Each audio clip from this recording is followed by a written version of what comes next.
గరుత్మంతుడు విష్ణుమూర్తికి వాహనంగా ఎలా మారాడో తెలుసా?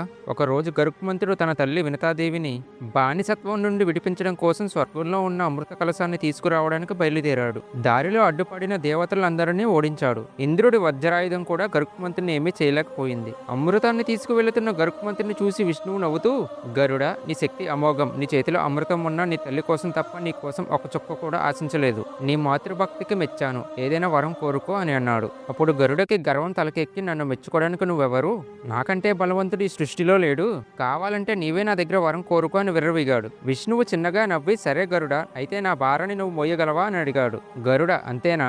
అనంత కోటి బ్రహ్మాండాలను మోసే నాకు నీ భారం ఎంత అని విష్ణువుని తన భుజంపైకి ఆహ్వానించాడు. విష్ణువు తన కుడి చేతిని గరుడ భుజంపై పెట్టిన క్షణమే గరుడకి ఊపిరాడక వెన్నుముక్క విరిగిపోతున్నట్లు అనిపించింది. ఒక్కసారిగా తన మీద ఈ మొత్తం విశ్వం తన మీద కూర్చున్నట్లు అనిపించింది. గరుడకి రెక్కలు వణుకుపోతూ కళ్ళు తిరిగాయి. అప్పుడు అర్థమైంది, తన ముందున్నది సామాన్యుడు కాదు, సాక్షాత్ ఆ సృష్టికర్త అని గ్రహించాడు. తన తప్పు తెలుసుకున్న గరుడ విష్ణువు పాదాలపై పడి క్షమాపణ కోరాడు. విష్ణువు కరుణించి గరుడని తన వాహనంగా స్వీకరించాడు. ఈ వీడియో చూసిన ప్రతి ఒక్కరూ ఓం నమో నారాయణ అని కామెంట్ చేయండి. అలాగే లైక్ అండ్ సబ్స్క్రైబ్ చేసుకోండి.